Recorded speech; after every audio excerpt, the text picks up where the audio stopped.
बहुत दिन पहले की बात है। एक गुरु अपना आश्रम बनाकर रहा करते थे। हजारों शिष्य उनसे ज्ञान प्राप्त करने के लिए दूर दूर से उनके पास आकर रहते थे। गुरु के ज्ञान देने का तरीका भी बड़ा ही अनूठा था। शुरुआत में वह अपने शिष्यों को उपदेशों के माध्यम से ज्ञान देते थे। उसके बाद वो अपने शिष्यों को उस ज्ञान का अनुसरण करने के लिए कहते थे। उस ज्ञान को अपने व्यवहारिक जीवन में उतारने को कहते थे। एक बार उस आश्रम में एक सम्राट अपने बेटे को लेकर पहुंचा। सम्राट ने गुरु से प्रार्थना की कि आप मेरे बेटे को अपने आश्रम में रहने दें और अपने तरीके से उसे ज्ञान दें। उसे इस आश्रम में बिल्कुल भी ऐसा नहीं लगना चाहिए कि वह किसी सम्राट का बेटा है। उसे बिल्कुल साधारण शिष्यों की तरह ज्ञान देने की कृपा करें। गुरु ने मुस्कुराते हुए कहा, ज्ञान इसी तरीके से लिया जा सकता है। अगर तुम अपने आप को दूसरों से बड़ा समझोगे तो तुम ज्ञान नहीं प्राप्त कर पाओगे। अगर तुम्हें ज्ञान ग्रहण करना है तो तुम्हें दूसरों की तरह आपको साधारण समझना होगा। यही ज्ञान ग्रहण करने की सबसे पहली सीढ़ी है। तुम निश्चिंत रहो, आज से तुम्हारे बेटे की जिम्मेदारी मेरे कंधों पर। यह कहकर गुरु सम्राट के बेटे को अपने साथ लेकर समुद्र के किनारे टहलने के लिए निकल गए। आश्रम के बाकी सभी बच्चे देख रहे थे कि सम्राट अपने बेटे को अपने रथ पर बिठाकर लाया था, जिससे सभी बच्चे समझ गए थे कि यह लड़का सम्राट का बेटा है। इसी वजह से आश्रम के सभी बच्चे सम्राट के बेटे की तरफ आकर्षित हो गए थे। जब गुरु सम्राट के बेटे को समुद्र पर लेकर जा रहे थे तो सम्राट का बेटा अचानक फूट फूट के रोने लगा, क्योंकि अभी वह सिर्फ 10 वर्ष का ही था और 10 वर्ष की आयु में उसके पिता उसे अपने से दूर छोड़कर चले गए थे। यह सदमा वह बच्चा सहन नहीं कर पा रहा था। वह समझ नहीं पा रहा था कि उसके पिता उसकी भलाई के लिए उसे गुरु के पास छोड़ गए हैं। उसे रोते हुए देखकर गुरु ने कहा कि बेटा, मैं तुमको चुप नहीं कराऊंगा। हो सकता है कि आज मैं तुम्हारे आंसू पोंछ लूं, लेकिन कल तुम फिर अपने आप को अकेला पाओगे।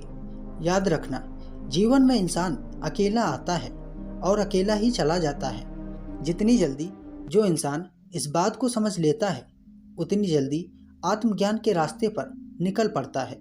उन्होंने अपनी बात को आगे बढ़ाते हुए कहा कि जो इंसान अकेला रहना सीख जाता है वही खुद से प्यार कर पाता है, और जो खुद से प्यार करना जानता है वो किसी के जाने का अफसोस नहीं करता, क्योंकि वह खुद से ही प्यार करता है।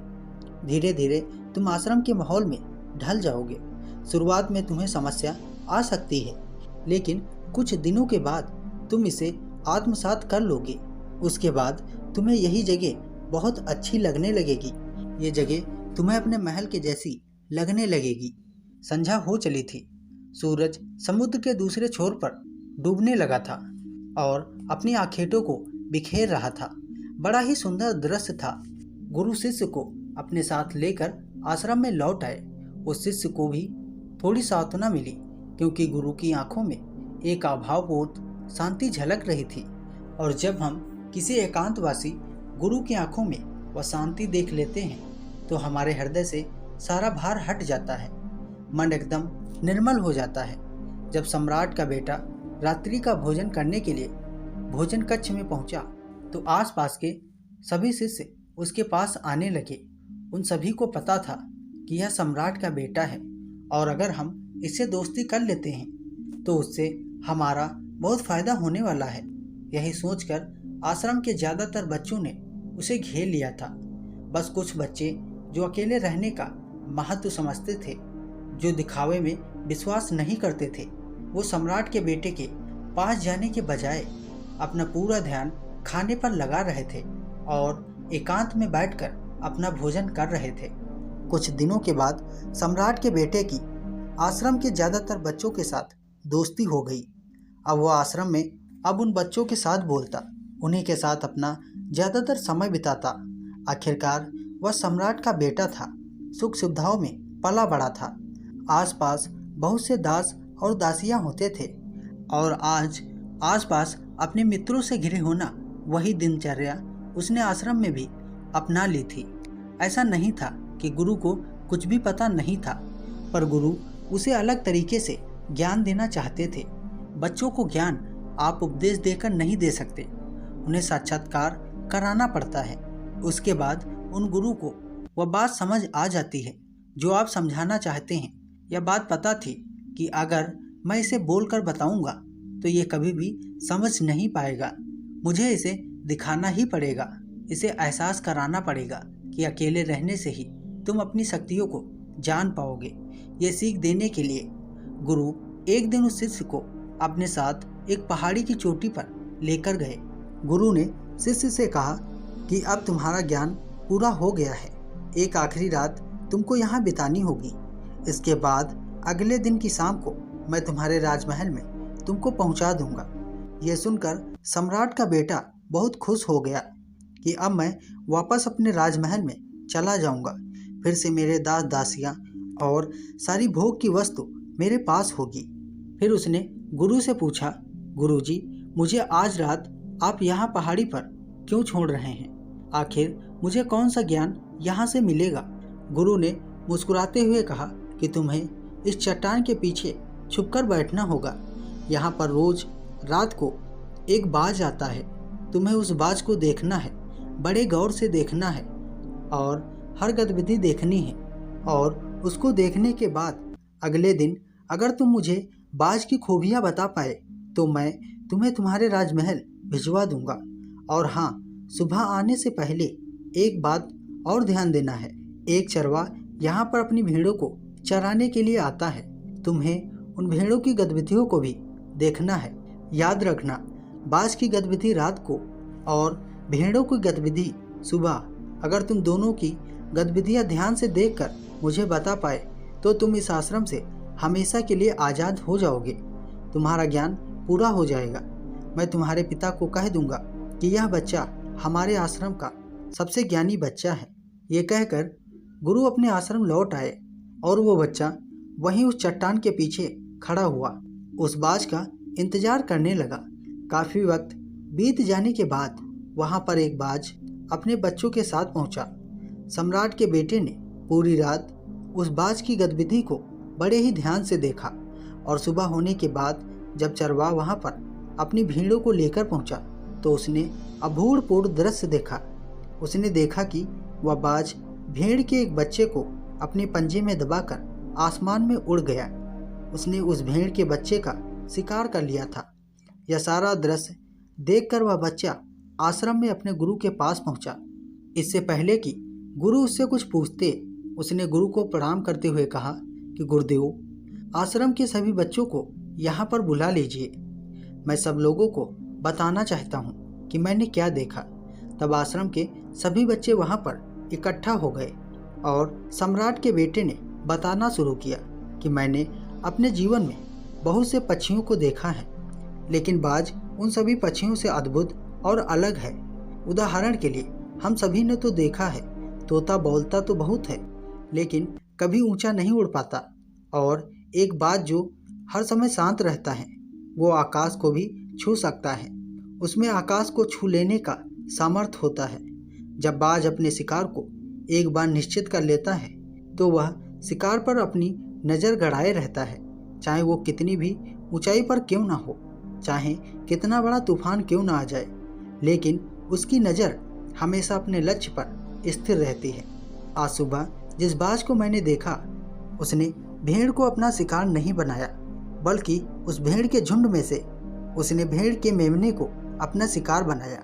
उस बाज की तरह हमें भी अपना ध्यान अपने लक्ष्य पर ही स्थित रखना चाहिए, चाहे कितनी भी बड़ी अड़चन क्यों ना आ जाए, हमें हमारा लक्ष्य स्पष्ट दिखाई देना चाहिए। 10-20 अलग अलग लक्ष्य में अपनी ऊर्जा बर्बाद करने की बजाय हमें किसी एक लक्ष्य पर पूरी एकाग्रता के साथ ध्यान देना चाहिए। तीसरी बात जो मैंने उस बात से सीखी और जो हम सबको सीखनी चाहिए कि बाज कभी भी दूसरे पक्षी के साथ नहीं उड़ता, वह हमेशा आकाश में अकेले उड़ता है, जिससे हमें यह सीख लेनी चाहिए कि हमें कभी भी छोटे सोच वाले लोगों के साथ नहीं रहना चाहिए। आखिरकार हम भी वही बन जाते हैं जिनके साथ हम रहते हैं। इसलिए या तो बड़ी सोच वालों के साथ रहो या फिर अकेले रहो, क्योंकि जब हम अकेले रहते हैं तभी हम खुद की ताकत और खुद की कमजोरियों को जान पाते हैं। कमजोरियों को जानकर उनको दूर कर सकते हैं और अपनी ताकत को जानकर उसका सही इस्तेमाल कर सकते हैं। लेकिन ये तभी संभव होगा जब हम अकेले रहना सीख जाएंगे। चौथी सीख हम सबको उस बात से लेनी चाहिए कि एक बाज हमेशा अपनी सीमाओं से ऊपर उठकर उड़ता है। जब तूफान आता है तो हर पक्षी अपने घोंसले की तरफ भागता है, खुद को छुपाने की जगह ढूंढता है। लेकिन बाज ऐसा कुछ भी नहीं करता। वो खुद की सीमाओं को तोड़कर बादलों से ऊपर उड़ने का प्रयास करता है। हवाएं उसे थपेड़ मारती हैं, उसके पंख भारी हो जाते हैं, पानी और धूल की वजह से उसे कुछ दिखाई नहीं देता, लेकिन फिर भी आसमान की तरफ उड़ता रहता है और अंततः बादलों से भी ऊपर निकल जाता है और वहाँ तब तक उड़ता रहता है जब तक मौसम ठीक नहीं हो जाता। अपनी सीमाओं को सिर्फ इसलिए जान पाता है क्योंकि वह समस्या के आने पर उससे घबराता नहीं है, उससे डरकर बचने का प्रयास नहीं करता, बल्कि एक सामर्थ्य नजरिए से उसका सामना करता है। जीवन में चाहे कितनी भी अड़चन क्यों ना आ जाए, हमें उन परेशानियों से लड़ना चाहिए, न कि उनसे डरकर बैठना चाहिए। बहादुर तो वो लोग होते हैं जो तूफानों से टकरा जाते हैं। कायर तो अपने घर में, अपने घोंसले में अपनी जगह ढूंढकर बैठ जाते हैं। पांचवी बात जो हमें एक बाज से सीखनी चाहिए कि एक बाज कभी भी अपने घोंसले में घास के कोमल तिनकों को नहीं रखता। जो दिल के कोमल होते हैं वो उन्हें निकाल कर फेंकता रहता है। उसी तरह कितनी भी आरामदायक जिंदगी आपको मिली हो, लेकिन उस आराम से ऊपर उठकर अपने आलस्य को तोड़कर अपने जीवन में मेहनत करते रहना चाहिए। जीवन में पसीना बहाना चाहिए, शारीरिक मेहनत करनी चाहिए। अपने मन के घोंसले से कोमल तिनके निकाल कर फेंक दो और आज से ही अपने आलस्य को तोड़कर निकल पड़ो। हर दिन अपने आप को चुनौती दो, हर दिन मुश्किलों से लड़ो, क्योंकि वही मुश्किलें तुम्हें मजबूत बनाएंगी। जंगल के राजा शेर को भी झुंड बनाकर शिकार करते हुए देखा जा सकता है, लेकिन बाज हमेशा अकेला शिकार करता है, क्योंकि वह जानता है कि भीड़ हौसला तो देती है लेकिन साहस छीन लेती है। आदमी को हमेशा अकेले ही आगे बढ़ना होता है। यही कारण होता है कि वह जल, थल और नभ सभी जगहों पर अपने शिकार का परचम लहरा सकता है।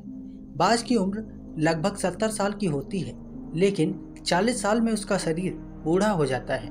पैरों के नाखून घसने लगते हैं, पंख उसके शरीर में चिपक जाते हैं, उसकी सोच कम हो जाती है, उसका शरीर भारी हो जाता है। ऐसी स्थिति में शिकार करना तो बड़ी दूर की बात है, उसकी उड़ने की भी हालत नहीं रहती। ऐसे में उसके पास सिर्फ दो ही विकल्प होते हैं। पहला ये कि वो खुद की अवस्था को स्वीकार कर ले और भूखा प्यासा मर जाए या किसी दूसरे जानवर का शिकार बन जाए, और दूसरा विकल्प ये होता है कि वह 6 महीने बहुत ही दर्दनाक प्रक्रिया से गुजरे और खुद को पहले जैसा मजबूत बना ले। लेकिन बाज तो बाज है, वह दूसरा विकल्प चुनता है। इसके लिए बाज खुद को बहुत ऊंचे पहाड़ पे ले जाता है। वहाँ पहले अपनी सोच से अपने सारे पंख खींचकर निकाल देता है और चट्टान पर पैर मार मार कर अपने पंजे तोड़ देता है। उसके बाद उसी चट्टान पर अपनी चोंच को पटक पटक कर तोड़ देता है और इस लहूलुहान अवस्था में खुद को दूसरे जानवरों से छुपाता फिरता है। अगले 6 महीने तक इसी दर्दनाक प्रक्रिया से गुजरता है और इंतजार करता है नई सोच और नए पंजों का, और फिर जिंदगी शुरुआत करता है और अपने शिकार पर निकल पड़ता है। अगले 30 सालों तक राज करता है। इसलिए समय आने पर हमें भी अपनी पुरानी आदतों को छोड़ना पड़ता है और कुछ नया सीखना पड़ता है। समय के साथ बदलना पड़ता है, अपने आप को तैयार करना पड़ता है, वरना हमारा भी शिकार हो सकता है, हम पीछे रह सकते हैं।